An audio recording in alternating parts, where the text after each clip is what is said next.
guys, Ace Customs again. Have you ever had your tires wear out on your truck and they're wearing weird, either on the outside or the inside? It's just chewing up your tires, and then you hear people and you hear other places talking about, oh man, it's your ball joints, it's your tie rods and stuff like that. Well, I'm going to show you a way that you can check it out at your house and know if it's actually bad, because there are mechanic shops out there, I won't name any names, but I do go behind a lot of them that try to get people, tell them that their front end is bad, when in fact it is not. So I'm going to show you today how to check it to make sure if it's good or bad. First thing you want to do is obviously jack up your vehicle. Make sure it's in park and you have your proper brake on so it doesn't roll. Make sure you're on a good solid surface. And you want to have your tire to where it's spinning like this. This is also a good time to check your wheel bearings actually.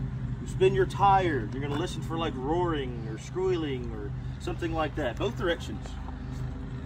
And if you don't hear anything there, most likely your bearings, your wheel bearings are still good. Now, first thing we're going to check here is the upper ball joint.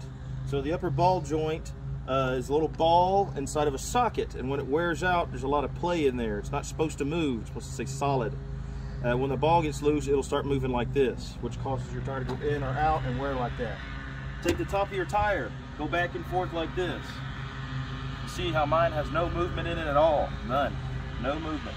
If yours does, you'll hear the tire will be moving back and forth like this, and you hear some clunking around up there, and then you know that's the issue. Next, we're going to check the tie rod outer and inner.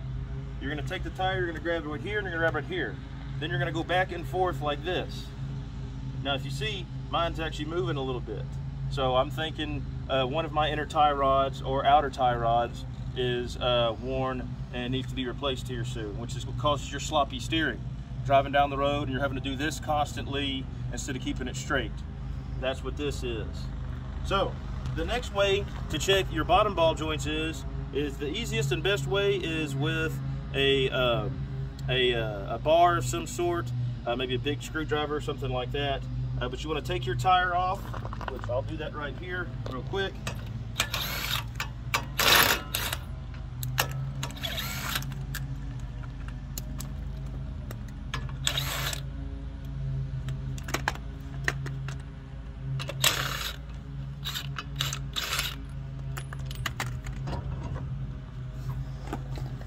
So you want to take your tire off.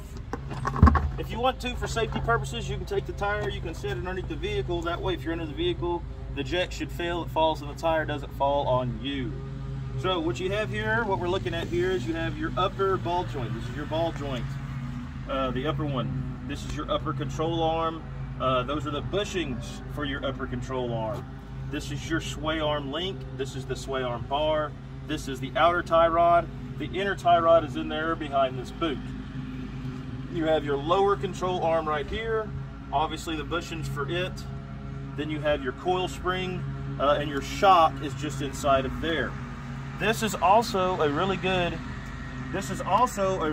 time to go ahead and check your brakes and look how much meat is on your brakes. As you can see, mine still have a lot of life left in them. So what you want to do is you want to get the big bar. I have one right here. And what you want to try to do is get underneath the spindle assembly and the lower control arm there, and you want to pull up and down. You see how mine's moving up and down there?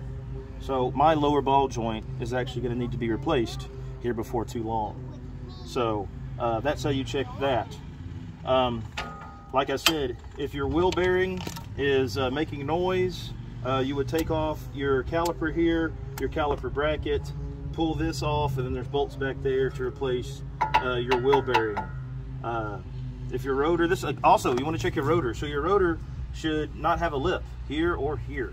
It should be, you know, relatively flush all the way there. If there's a big lip right there, you have other issues going on. So I just wanted to give y'all a little bit of a how-to to check your own stuff so that no shops can take advantage of you. I really hate seeing it. So I hope this helps somebody out there. And always, if you have any questions, post them in the comment. Give us a private message, and we'll help you out as best as you can. Until next time, guys, I appreciate everything.